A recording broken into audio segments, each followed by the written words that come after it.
we need to first understand what is causing the shank. And by saying that, I'm going to need you to do a little bit of self-diagnosis. The key to remember here is most people, a shank is caused by a couple different things, all right? Since you're watching this video and I'm not there with you, I need you to help me, and you need to understand what is causing the shank. Understand, I've got a club laid down here for alignment purposes, but if you just answer this simple question, do you hit pulls and slices, or do you hit pushes and hooks? If you hit pushes and hooks, the driver is your favorite club, all right? You might sometimes drop kick it, which means bounce into it.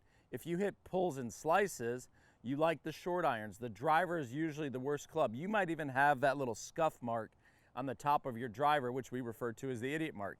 It happens. We've all done it, right? Where you actually hit down on the driver and that pops the ball straight up in the air. So you have to first self-diagnose which one you are. We're going to go through here in these videos, and they're going to be tailored depending on whatever your miss is. So let's explain that a little bit. So I've got an alignment club here, and you can just do this, and this is the best way to do this at home. It's just lay a club down. Well, and we're going to simplify this. When I swing this club down, the club can either come down too much from inside. If your club is coming too much from inside, you will hit the ball off to the right, and or you will flip it and you will hit a hook. That is common amongst better players. You can kind of imagine, if you think back to Tiger Woods when he was kind of hitting these big old trying to save the ball, that's kind of what you would have. You'd feel stuck. That's when the club is coming too much from inside.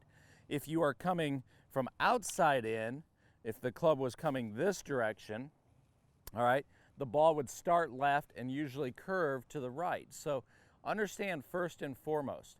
So the first drill we're going to talk about is how to fix when the club is coming from inside out, because that's typically what I'll see if you are shanking the ball. So I just grabbed a towel off of the golf cart here, and most golf clubs will provide a little cart, and that's all you got to do is just take a little towel here and just understand what you're going to do.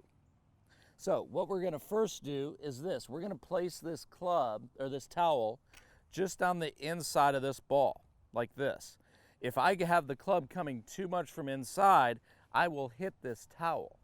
So what we need to have you feel is, though, when you swing back, you need to try to feel like you're coming over the top. Understand right now, a lot of you say, ooh, over the top move.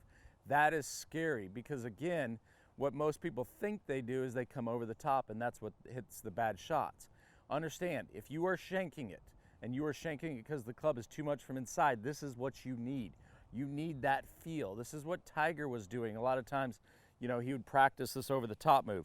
So what you're going to do is you're just going to place this towel just to the inside. The ball is maybe a club head in front of that.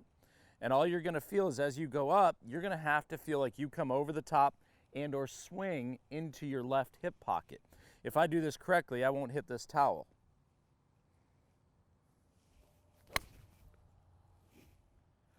Okay? So understand, the first drill, the first tip to eliminating that shank is to first diagnose, are you from underneath or over the top? For you people that are underneath, right, you need to swing over and miss this towel. It could be a head cover, it could be whatever. But if you can miss that towel, that is the number one in getting the club steeper and eliminating that shank.